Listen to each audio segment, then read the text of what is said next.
How are we doing, everybody? UFC Thoughts here, and today I'm going to be recapping UFC 313 that took place yesterday. I'm recording this the morning after. I did pretty bad on picks. I went 6-4. I got the main event wrong. There were some tough fights on here, but let's get right into said main event. Alex Pereira versus Magomed Ankalaev. Close fight. Very close fight. It really comes down to, honestly, the third and fifth round. I think the fifth round isn't an all-out Alex Pereira round, if I'm being honest, but if we're going to break it down, let's break it down round by round. Round one, pretty clearly, Alex Pereira's round. Pretty clearly, he chewed up the lead leg of Magomed very early in that first round. These striking numbers are incorrect. Why does it only show one round? It's already pissing me off, this game. This is so gay. Not that it's a bad thing. Alright, but you get the point. Round one, essentially, Magomed is struggling to find his range early. He finds it near the end of the round, starts landing low kicks of his own, throws a couple of body teep kicks, is coming close with some of his shots, like actual boxing. He tried to counter the low kicks very well in the first round, but he was kind of just like the littlest out of range. It almost reminded me a lot of the Khalil Roundtree fight, where Khalil was doing the exact same thing. He was actually quicker than Magomed to do it, but his reach was less. You know what I mean? He's actually shorter than Magomed, so Magomed just a little bit out of range. Round one, Alex Pereira chewed up the lead leg, hurt him with a low leg kick at the end of the round. That's when Magomed immediately tries to clinch him up. End of round one, Alex Pereira's round. Round two, Magomed immediately opens up with a front kick. Or was that a different round? I'm pretty sure it was round two. Immediately pushes Alex Pereira against the fence with a front kick. Is on him almost the entire round. Round two is the clearest round of the fight outside of four, which round one was pretty clear, but the clearest rounds of the fight were 1, 2, and 4, and two of those were Magomed Ankalaev rounds, right? Round two, Magomed is kind of on him the entire time, outstriking him pretty easily. Alex Pereira, and I'll get to this when I break down the whole fight, very hesitant to throw anything in this fight. His boxing, very flat-footed. Couldn't find his jab at all. Couldn't find anything until like round 5. He started letting his jab go, which kind of pissed me off. But Magomed starts pressing him.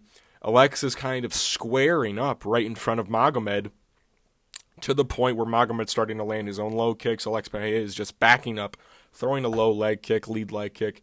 He started mixing in the actual inside kicks, I think, in round 3, I believe. But at the end of round 2, Magomed is backing him up, throws out a jab, and then lands a left right over the top of Alex Pereira's very, hands-out approach guard, clobbers him with it with, 5 seconds left in the round, pushes him against the fence. Alex kind of clinches up, and then the round's over. Magomed Ankalaev clearly won round 2. I believe he was winning that round up to that point anyways, so I don't think The Rock really helped him at all to secure that round. I believe he was outstriking Alex up to that point in that round. Round 3 is what a lot of people decide as the deciding round. A lot of it was Magomed starts off very well. If you rewatch the round 2 minutes in, I think the striking numbers are 9-2. Magomed, a lot of his attacks in the round, though, are also low leg kicks, kind of going to the body with a teep kick as well, kind of pressing the action. After around 2 minutes into the round, that is when Alex starts landing his own low kicks, kind of landing another inside low kick here and there, kind of backing up. Lands his best combination of the entire fight, in my opinion. Outside of his round 5 head kick, he throws a kind of, it was like a left hook right hand near the end of the round, landing it, kind of backing up Magomed, landing his own low kicks. Magomed landed his best punch of the round as a jab with about 50 seconds to go, kind of backing him up the entire time. And this is where the scoring criteria really gets to the nitty-gritty parts of it, because the round is a very close round. You have Alex Pereira, who slightly outstrikes Magomed Ankalaev, 21-18, right? And the thing is, a lot of people who are going to say this, including myself, all right, saying that Alex Pereira, if you look at stats, he just outstrikes him.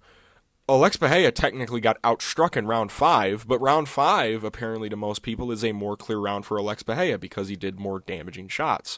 And there is some points of argument in round 3 that Magomed Ankalaev possibly could have did a bit more damage, possibly if you count that jab as a hard strike. Weasel's going to make his video about it. I'll love to watch it with the round 3 breakdown because I imagine that's the round he's going to break down. Landed a solid jab, did very well early on. It really just depends on how much you count the low kicks of Alex Bahia. And also the combination he lands. I think he landed a really good body kick in that round as well, near the start of it. It's a very tough round to score. In the nitty-gritty part of scoring, if you really favor damage over everything, I think it could lean a bit more towards an Alex Bahia round. Because Magomed also goes for 2 takedowns, has a bit of bad body language during moments. So does Alex Bahia for most of this fight.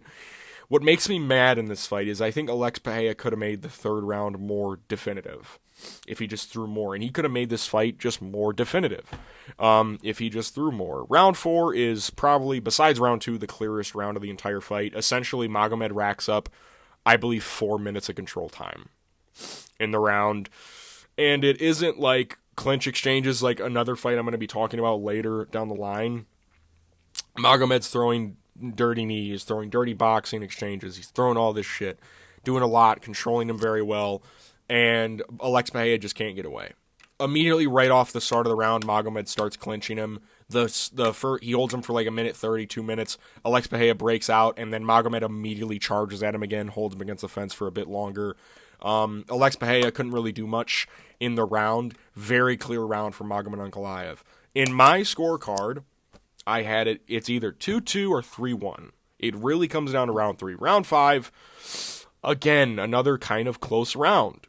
Honestly, you could argue that the 5th round, maybe you don't score it for Alex Bahia. I scored it for Alex Bahia. Magomed Ankalaev, again, doing great work in the clinch. Not getting any takedowns, but had his best clinch moment of probably the entire fight. Not striking, but clinch. He ends up getting Alex Bahia's back against clinch for about 30 to 45, maybe even a minute amount of time near the end of the round. But up to that point in the round, Alex Bahia, again, landing good low kicks. Actually decides to throw a head kick that actually lands and seemingly backs up Magomed Ankalaev. Some bad visuals here and there for Magomed Ankalaev as well, kind of walking him down. Good striking exchanges. Alex Bahia seemingly did... He got outstruck in total strikes-wise, but seemingly Alex Bahia had the bigger moments in the round with the head kick, with some low kicks as well. But again, a very close round. If you want to favor the advancements of Magomed Ankalaev and some of his own attacks, his own low kicks as well, you could definitely look at that round and be like, well, Magomed also did this and that. My scorecard, I had it 3-2 Alex Bahia.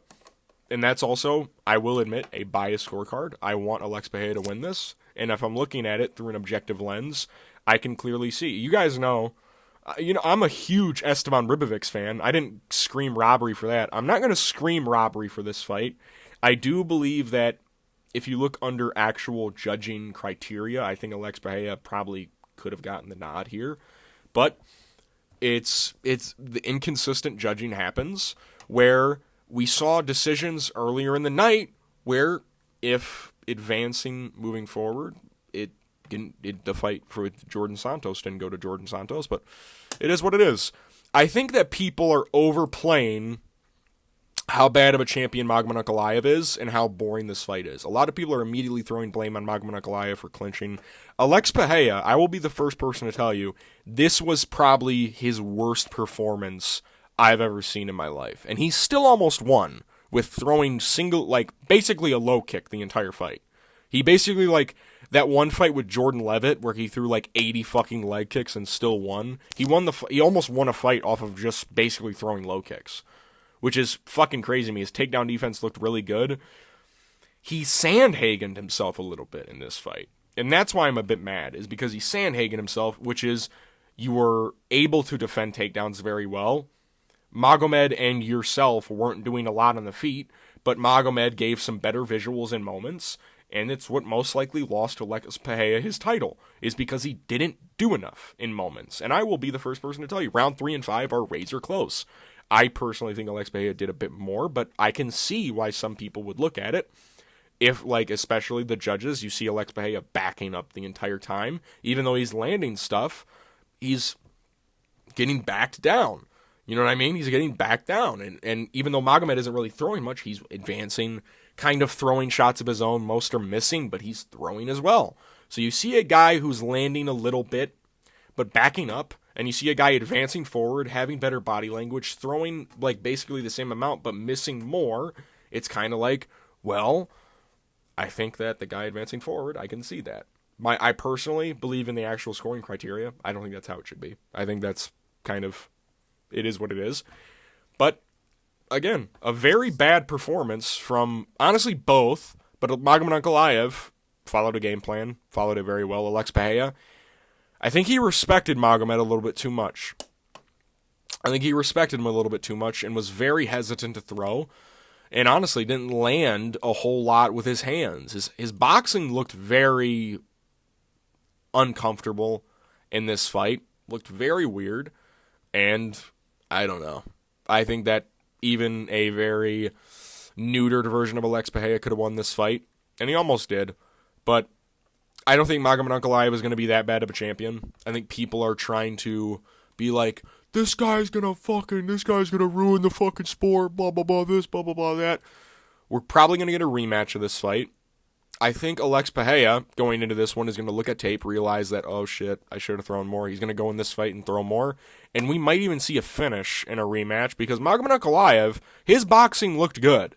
And we saw, he can hurt him. He can definitely finish Alex Pereira. And in a rematch, I expect a finish, if I'm being totally honest with you, because I think Alex Pereira is going to probably go out there with a little bit more initiative, and he can clip Magomed, or Magomed can clip him. I honestly think that Magomed Ankalaev might clip Alex Pereira in their rematch. But I think Magomed will be able to have entertaining fights with people who will throw. A fight between Magomed and Yuri would probably be entertaining. I see Magomed beating Yuri Prochazka. I think a fight between Magomed Ankalaev and Jamal Hill or Rakic or Khalil Round. I mean, Rakic, that fight was kind of uncomfortable. Again, that's a guy that wasn't throwing a whole lot. Olberg and Khalil, I think those fights could, I don't know about Olberg. I think Olberg would kind of freeze up as well. Khalil, I don't think would freeze up as much.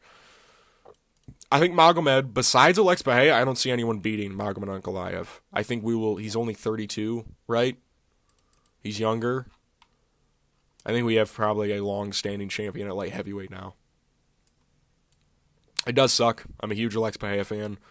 I had it 3-2, personally, but it is what it is. We'll get a rematch most likely down the line. I imagine in Abu Dhabi. Alex Pereira, give him some time to recover. But yeah, we move to the co-main event. I talked about that fight for 13 minutes. Holy shit. We move to Justin Gaethje versus Rafael Fiziev 2. I said this fight would play out a lot like the first fight. It did. It played out almost exactly like the first fight. And again, it was kind of close. Round one, Rafael Fiziev's round, pretty clear again. Round one in their first fight was Rafael being able to land a bit more. Rafael, like I said, would fade a bit quicker in this fight and kind of get hit a bit more. Round two, Gaethje was coming close with his right hands in the first round. But Rafael was landing some solid body kicks, landing some solid shots. He had some weird grappling positions. He had a weird grappling approach in the first round where he actually got like an inverted triangle at one point and was like raining elbows down on Gaethje. It was pretty good. Round two, Gaethje starts to find his moments like he did in the first fight. Ends up dropping Rafael Fiziev in the second round with an uppercut. Very good uppercut. Rafael ends up getting back to his feet, landing some good stuff of his own, but he got dropped, so it's a clear 10-9 round to Gaethje. 19-19 going into the third. Kind of close. Rafael Fiziev, again, like their first fight, had a strong fucking minute and a half, 2 minutes of the first round with a great arsenal of body kicks, some good hands.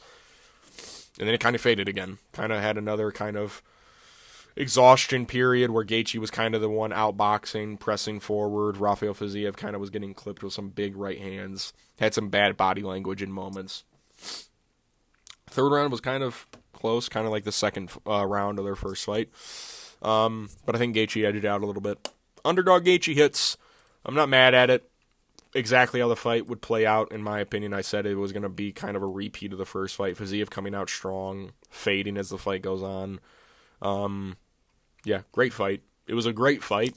Justin Gaethje, what I don't want to hear from the commander-in-chief, Dana White, is saying that Justin Gaethje might be able to fight for a title. Bedtime MMA has been calling this out for a while. I didn't think it was going to be true. If they give Gaethje a title shot, listen, I get he's 3-1 in his last 4. He is against solid competition. Fiziev twice, okay. Poirier as well at 2-9-1, but he did lose to Holloway by knockout, and it wasn't really that close of a fight as well. He's had 2 pretty competitive fights with Fiziev, one on 1 week's notice. Why don't we, hear me out, why don't we just rebook him and Dan Hooker? Is that ridiculous to say that? Fiziev, I think, should be fighting, I don't know, maybe Grant Dawson on the come-up, or Ignacio Bahamondes. Ignacio's going to, jump to 13-14 on a 6-fight unbeaten streak or whatever? Fuck it. Oh, no, he lost to Ludwig Klein.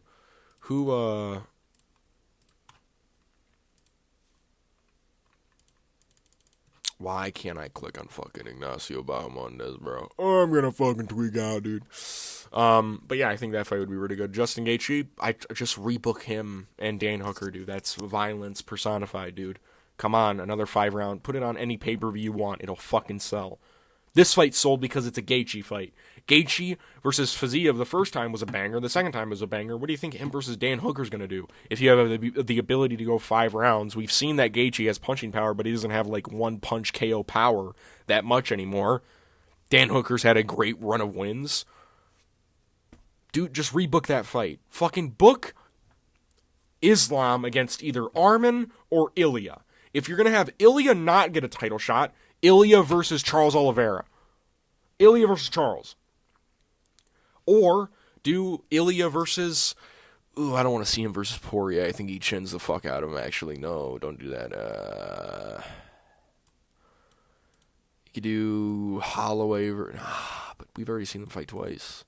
It's a weird moment at lightweight. Do not give Gaethje a fucking title shot. Please, do not. I think he gets beat by Islam, and I think it'll be a win that people discredit because Gaethje's 36. I don't want to have people diffuse Islam's greatness by saying, oh, but he fucking fought fucking these guys. No. All right? Let Gaethje fight Hooker. If Gaethje beats Dan Hooker, then he can get a title shot, all right? We move to the featured fight. Jalen Turner versus Ignacio Bahamondes. First of all, have a good retirement, Jalen Turner, if you are in fact retiring. We've all loved seeing your gangly ass in the octagon, throwing heavy shots and brutally KOing people, and then losing when the lights get really bright. But Ignacio Bahamondes, pretty weird fight. Ends up in a submission. Ignacio has 2 submission wins in his entire career, both in the UFC. The other one was against Rong Ju. Again, a time I picked against Ignacio Bahamondes. I remember that because I had him in a parlay. But Jalen Turner, on the feet, honestly, Ignacio was looking good anyways. Landing some really solid shots on Jalen Turner, landing some good low kicks, some good, he came close on a head kick attempt. Jalen Turner kind of was just waiting in and out. Landed a really good body kick that I think affected Ignacio because right after that he shot a takedown and then gets immediately stuffed. And Jalen, I love him, but he's kind of stupid. He is kind of dumb. Immediately follows him to the ground, allows himself to get one arm in, one arm out, and then gets put in a triangle choke and tapped out. Kind of like a triangle armbar situation, like happened earlier with Bruno Ferreira and Armen Petrosyan. Great win for Ignacio. He's a top 15 lightweight now. Very solid win. It's rare you find guys submitting Jalen Turner because he's got such long limbs. And he's also got some really solid BJJ of his own. Jalen Turner is more of a guy that you break on the feet and then kind of find a way to a ground and pound situation, kind of make him gas himself out. Ignacio finished him in the first round. I find that highly impressive, and he was looking decent on the feet besides a good body kick and low kick attack from Jalen Turner. Not how I expected the fight to go out. Was a very entertaining fight for as long as it lasted, though. Ignacio looked very good. Very improved since that very weird performance against Ludovit Klein.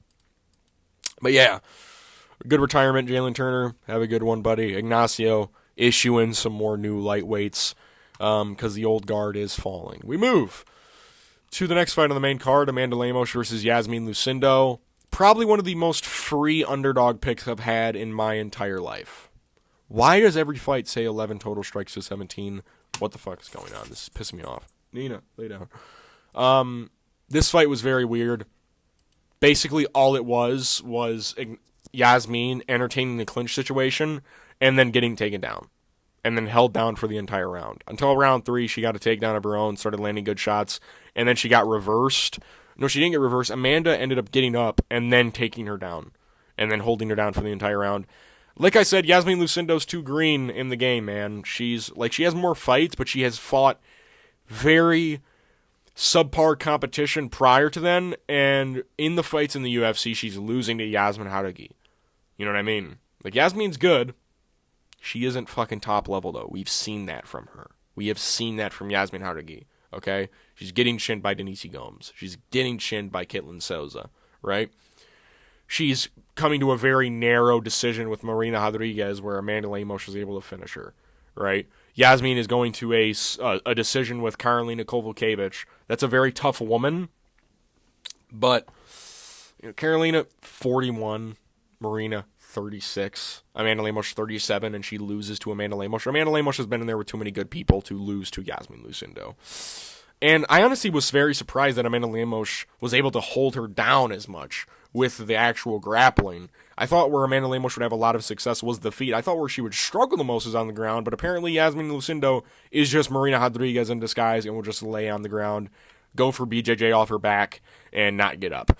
So Yasmin Lucindo, you're cooked. We move to the start of the main card, King Green versus Mauricio Rufy. Holy shit, what a KO by Mauricio Rufy.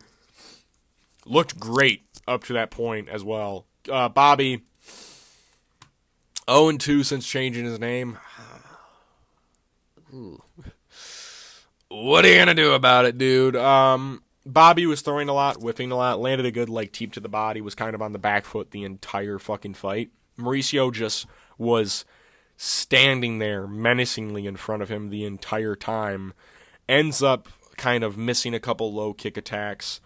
Lands a very good right hand down the pipe when Bobby Green is kind of resetting from moving his head. He kind of puts his head back on the center line. Boof, right in the nose. Ends up bloodying him with one punch just then.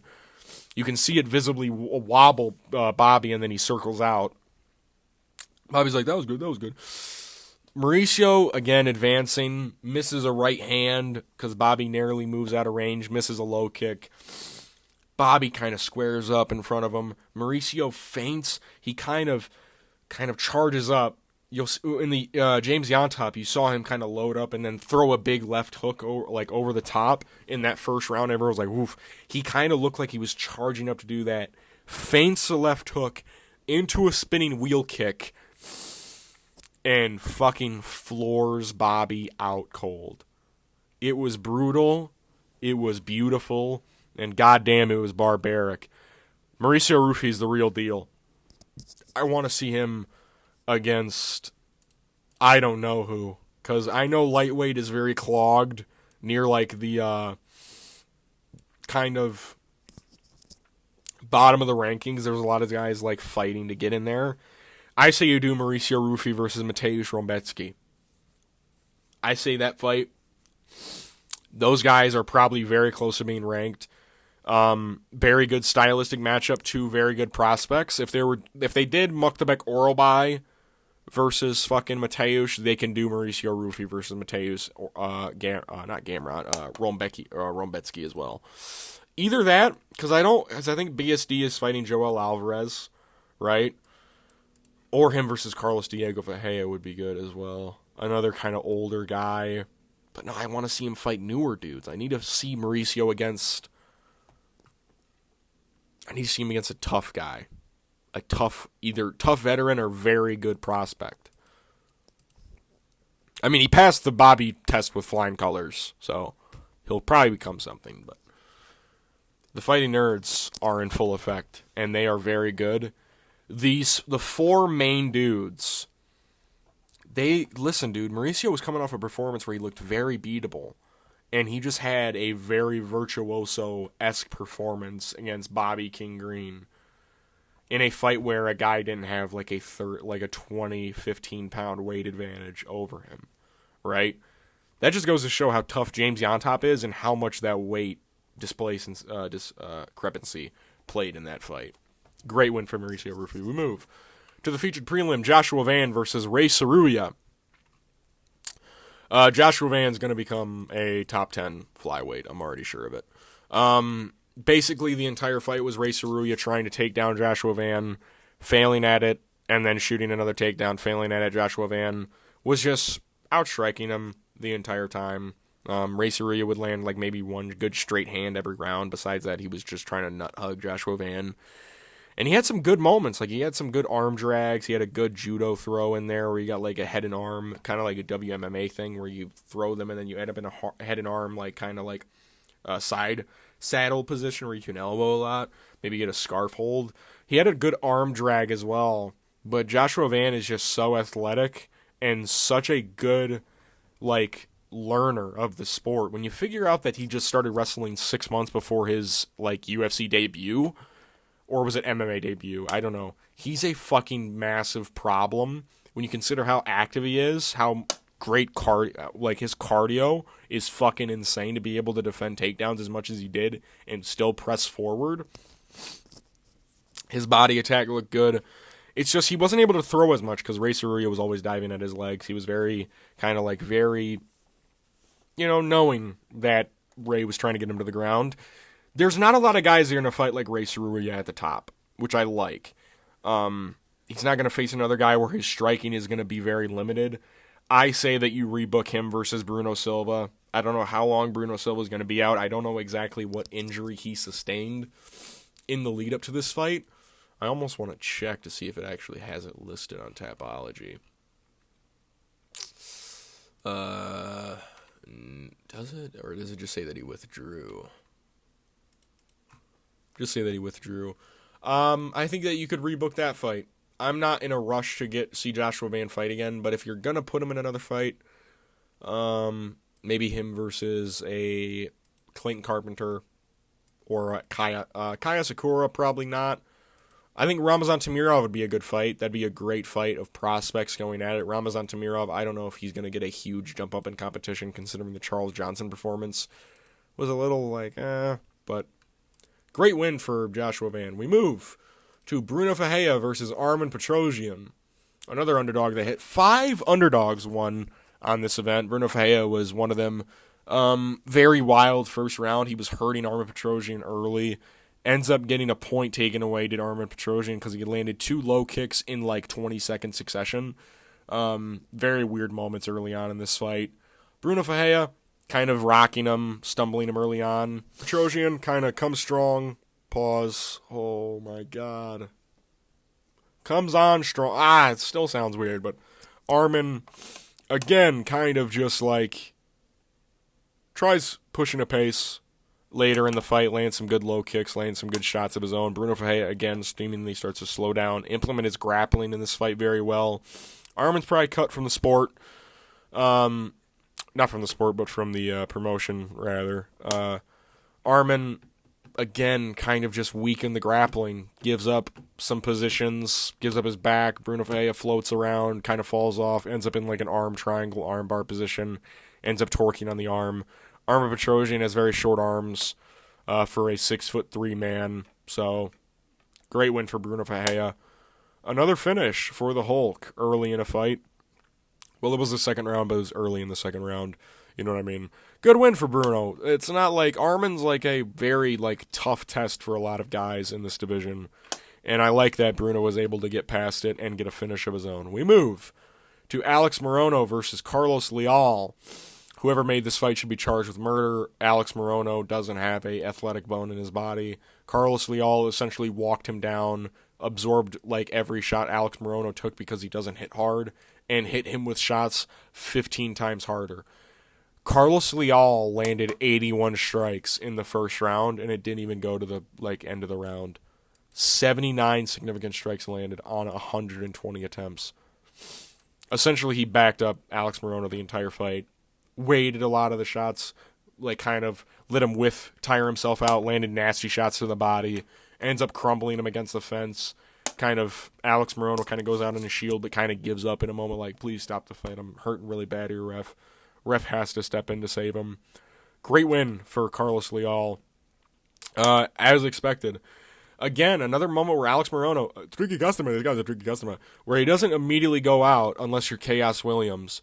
And he kind of is able to take punishment. People forget, man. He was able to go to a 3-round decision with Joaquin Buckley, dude. So, great win for Carlos Leal to be able to find Alex Morono early and be able to punish him for lack of defense, lack of athleticism, and overall, great win. We move to Myron Santos versus Francis Marshall. Probably the most controversial fight on the entire card. Bless you, Nina. It's a weird fight. Myron Santos was doing well early, as I expected.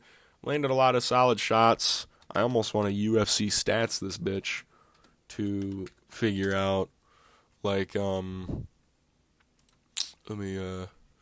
UFC.com isn't working right now. It's fucking pissing me off. All right, Myron Santos. Okay. Round 1, Myron was doing very well early, able to move out of the way of a lot of the shots of Francis. I will say this about Myron, looked very weird in this fight than he did in the debut against Con Offley. Was kind of trying to look nonchalant in moments. He was kind of not resetting fully. He was kind of Israel Adesanya in moments. If you know when he misses something and he kind of has to look cool to reset. He was doing that and it was pissing me off. Because I'm like, dude, these are close striking exchanges. I mean, you're narrowly winning, but Francis Marshall hits hard. You know what I mean? He's dropped some guys. Right after I say that to myself, he fucking gets dropped in the first round. And Francis Marshall ends up getting on top of him, hurts him really bad. Myron tried to counter him with a right hook as Francis was coming in, clobbered with a left hand right over the top, dropped him pretty bad. Myron drops the first round. Round 2, people are going to get mad. Myron outstruck him 19-8 on less shots attempted, and Francis Marshall did fucking nothing. Okay? Nothing with the clinch control. Listen to me.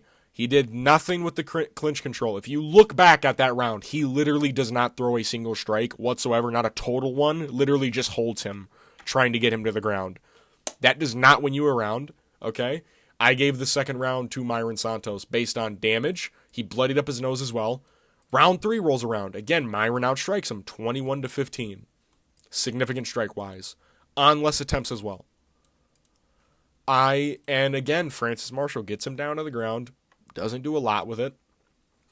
Myron gets up. I don't think this is as bad as a robbery as people are making it. Listen, I can see why people would think that Francis Marshall won this, based on the judging we've gotten in the past couple of years. Okay? This fight really goes to show what MMA judging really is. It is damage first. Nothing else trumps damage. If one guy is doing more damage than the other, they will most likely be given the round, even if you control somebody for 2 minutes of a round, because I think that's roughly what Francis Marshall had in that second round. Is there control stats? He had 2 minutes of control time overall. So, 1:20 in round 2, which was all in the clinch exchange, and they had 38 seconds in the... you don't know.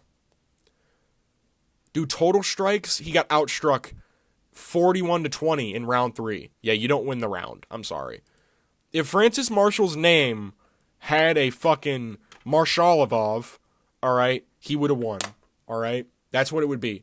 If his fucking last name was Marshalovov, he would have won. But we live in a world where his name is just Francis Marshall, and he's a white dude from the United States, so he didn't win. Okay? This is how judging is supposed to be. Okay? This is what actual judging in MMA would look like if there was actual criteria. I don't think it's a bad decision. I had it 29-28 Myron Santos, and I picked him to win. I can confidently say that because if you look at stats, fucking Francis did fuck all in this fight. All right? So, lick my balls. We move to the start of the entire card. What was it? Oh, yeah, it was Jordan Santos, Ozzy Diaz. People cried robbery about this one. I honestly don't think it's that bad of a decision. I picked Jordan Santos. Round 2 is close. It is. Like, Ozzy Diaz does have some good moments in round 2. I think that I scored a 29-28 Jordan Santos, in my personal opinion. I thought he won rounds 1 and 2. Ozzy Diaz clearly won round 3. Hurt Jordan Santos pretty bad and was on him the entire fight. That entire round, at least. He was kind of... It was like in the center, but they had no power on each other. Ozzy Diaz did land some solid shit in the second round. He did. He did land some solid shit in the second round. He got outstruck a little bit in the first round. Jordan had some better moments in the first. Second round, kind of closer. Jordan has some big moments. Outstrikes him narrowly. Not narrowly. I think he actually outstruck him like by double digits. But Ozzy Diaz does have some moments. I thought Jordan Santos should have won, but they gave it Ozzy Diaz. I don't really care. This fight just proves to me that Jordan Santos will be nothing. And it confirms my suspicions of him probably becoming nothing. So be it. UFC 313, very sad for some sports fans, especially me. I'm a huge Alex Bahia fan. I don't think that the Magomed Ankalaev title reign will be that bad. I think we're going to see a rematch. If Alex wins, so be it. If he doesn't, I'll be sad again. I'll be heartbroken because another fight week would go by where Alex Bahia loses. But Magomed Ankalaev, if he beats Alex Bahia, nobody else beats him at light heavyweight until somebody good comes up. And we have not a lot of light heavyweight prospects. We have Ming Yang Zhang, we have Umar Sy, but besides that, not a lot. Carlos Ulberg is probably the best contender right now that's coming up that has a chance of getting a title shot, besides like Yuri and Khalil. But I think both those guys also lose to Magomed. It's going to take someone to throw stuff at him to beat him, but Alex Bahia sadly did not do enough to get a definitive decision, even though I did score it for him. He didn't do enough to get a clear decision win. It is not a clear decision. I thought it was 3-2, though. I'll try and get a video out for you guys this weekend. Not this weekend, during the week.